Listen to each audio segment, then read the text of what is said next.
আবু তোহা আদনান নিয়ে একটা ভিডিও বানান ভাই, একটা ভিডিও বানান। অনেকগুলো মেসেজ ইনবক্সে জমে গেছে, তো যার কারণে চিন্তা করলাম না একটা ভিডিও বানিয়েই ফেলি। যারা আদনানের পক্ষের লোক আছেন আগে থেকে চলে যান, কারণ ভিডিওটা আদনানের পক্ষে যাইবে বলে আমার মনে হয় না। আল্লাহর কসম সে নামাজ পড়ে না।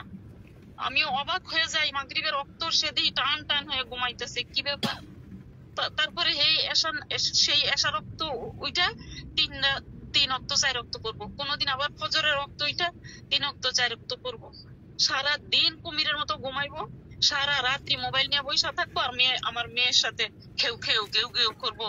অমুকরে ভালোবাসি, তমুকরে ভালোবাসি, তুমি একটু আমাকে বিয়ে করায় দাও, তুমি আমাকে একটু বিয়ে করায় দাও। বুঝছেন, তার অনেক নারী লিপ্স, তার চোখের হেফাজত নাই। সে অনেক, আমি বইলে শেষ করতে পারবো না। আমি অনেক অনেক অপেক্ষা করছিলাম যে দেখি আলেমদের সমাজে থাইকা যদি তার ইসলাহ হয়, কিন্তু সে অহংকারী, যে নিজের দোষ নিজে জানে যে এটা আমি দোষ করছি, এটা আমি অন্যায় করছি, কিংবা এটা আমার গুনাহ হয়েছে, সে তওবা করে ফিরে আসে।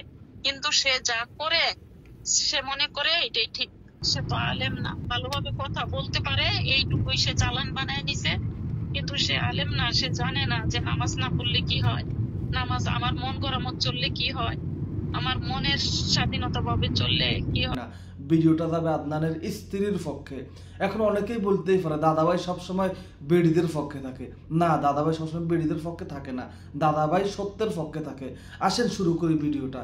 এই আবু তোহা আদনানের জন্মদাত্রী, মানে আবু তোহা আদনানের জন্ম দিছেই কিন্তু আমার মতে তার দ্বিতীয় স্ত্রী। এখন বলতে পারেন দাদাভাই এটা আপনি কি কথা বললেন, স্ত্রী আবার কেমনে স্বামীর জন্ম দেয়? আমি জন্ম বলতে থাকি অনলাইনের জন্মের কথা বলতেছি। দেখেন আপনি 2021 কি 22 সালের দিকে যখন আবু তোহা আদনান গুম হয়ে গিয়েছিল, আবু তোহা আদনান যখন গুম হয়ে গিয়েছিল তখন তার স্ত্রী কিন্তু এই মিডিয়া কনফারেন্স করি, এই সাংবাদিকদেরকে ডাকে আনি, এর পরবর্তীতে সে বলতেছে কি অনেক কান্নাকাটি করছে, আমরা দেখছি, দেখি মায়া লাগছে। তখন কিন্তু আমি ব্যক্তিগতভাবে আমি বলছি আমি আদনানকে চিন্তামো না, ওই বেডির কান্নাকাটি দেখি আমি আবু তোহা আদনানের ফেস আমার সর্বপ্রথম সামনে আসছে।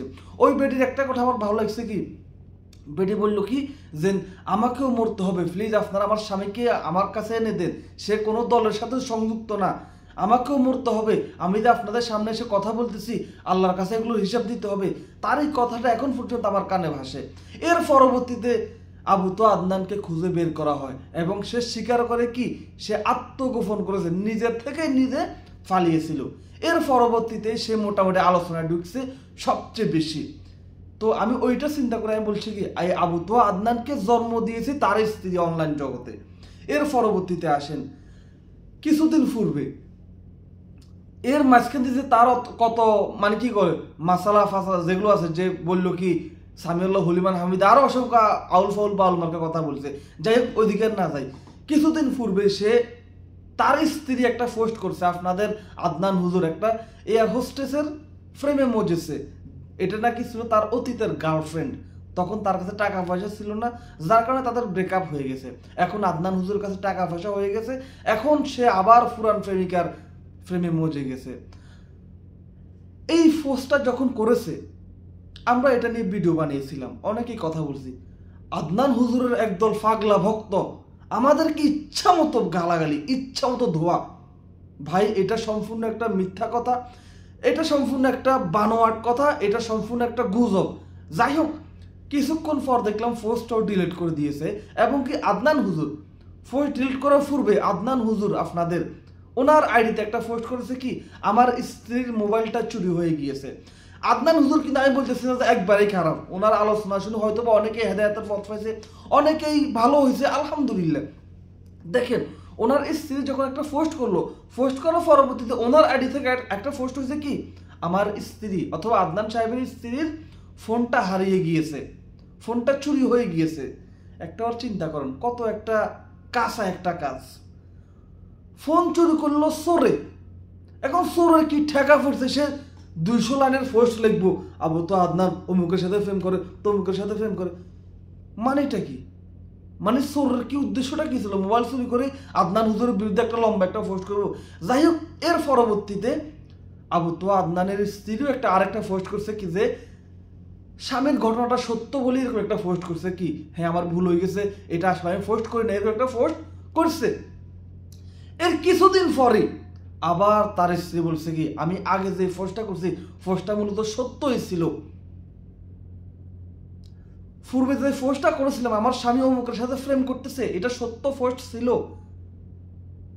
এখন দেখেন তো আদনান হুজুরের যারা ভক্ত ছিল, প্রেমিক ছিল, আপনাদের মুখের মধ্যে কি অটোমেটিক জুতার বাড়ি লাগে নাই? আমি বলতেছি না যে আদনান হুজুর খারাপ, আদনান হুজুরের আলোচনা সে অনেকে হেদায়েত পাইছে, কিন্তু হেদায়েত পাওয়ার পরবর্তীতে উনি করলো কি, এই যে একটার পর একটা মিথ্যা বানাইতেছে, ওনার স্ত্রীর মোবাইল চুরি হয়ে গেছে, ওনার স্ত্রী হয়েছে, ওনার স্ত্রী হয়েছে, আর ওনার স্ত্রী পোস্টটা ডিলিট করে দিয়েছে। ডিলিট করার পরবর্তীতে আদনান হুজুরের পক্ষে একটা পোস্ট করছে, এর 2 দিন পর আবার বিরুদ্ধে পোস্ট করছে। আচ্ছা, আপনার মাথায় কি একটু খেলতেছে না যে আসলে এর মাঝখানে কিছু হয়েছে? অবশ্যই। এর পরবর্তীতে দেখেন উনি লাইভে আসি ওনার স্বামীর যত কুকর্ম আছে সবগুলো ফাঁস করে দিয়েছে কি, ওনার স্বামী ওনাকে অমানুষের মতো মেরেছে। আবার এটা নিয়ে বলতেছে, অনেকে ট্রল করতেছে কি না এটা মিথ্যা কথা। তো আপনি একটাবার চিন্তা করেন না, যেই বেডি একবার পোস্ট করে আমার স্বামী অমুকের ফ্রেমে মজেছে, এরপর তো পোস্টটা ডিলিট করে দেয়, ডিলিট করে মাঝখান থেকে কিছুই হয় নাই, কিছুই হয় নাই।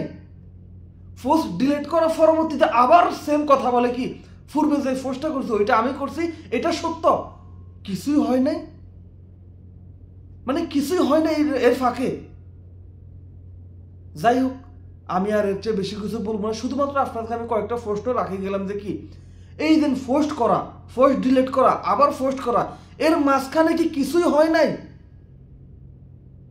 প্রশ্নটা আপনারাই দিবেন, আপনারা কিভাবে আদনান হুজুরের পক্ষ নিয়ে কথা বলেন? অনেকে দেখে বলতেছে কি, যদি সম্ভব হয় কিস্তি তুলি এই বউ ছাড়ি দেন, যদি সম্ভব হয় জায়গা জমি বিক্রি করি এই বউ ছাড়ি দেন, যদি সম্ভব হয় এইটা করি ওই বউ ছাড়ি দেন, যদি সম্ভব হয় কিডনি বিক্রি করে এই বউ ছাড়ি দেন। এই বউর দোষটা কোন জায়গায় আমাকে একটু বলবেন? এই বউর দোষটা কোন জায়গায় ছিল? ওনার দোষ একটাই কি, উনি ওনার স্বামীর কুকীর্তিগুলো বাহিরে বলে দিয়েছে। আরে ভাই, একটা মেয়ে কখন স্বামীর দোষগুলো বাহিরে বলে? যখন সে ফাইতেছে না আর নিতে পারতেছে না, ওই মুহূর্তে একটা মেয়ে তার স্বামীর দোষগুলো এসে বাহিরে বলে। এখান থেকে আপনারা কিছু বুঝতে পারলে বুঝে, না বুঝতে পারলে আর কিছুই করার নাই। আর আপনারা আদনান হুজুরের পক্ষ নিয়ে কিভাবে কথা বলেন প্লিজ আমাকে একটু জানাবেন যে কি ওনার স্ত্রীর কি দোষ ছিল, আর আদনান হুজুর এটা থেকে কিভাবে উনি মুক্তি পায়, যে কি আদনান হুজুরের কোনো দোষ নাই, একটু আমাকে বুঝাই বলবেন। আসসালামু আলাইকুম ওয়া রাহমাতুল্লাহি তাআলা ওয়া বারাকাতুহু।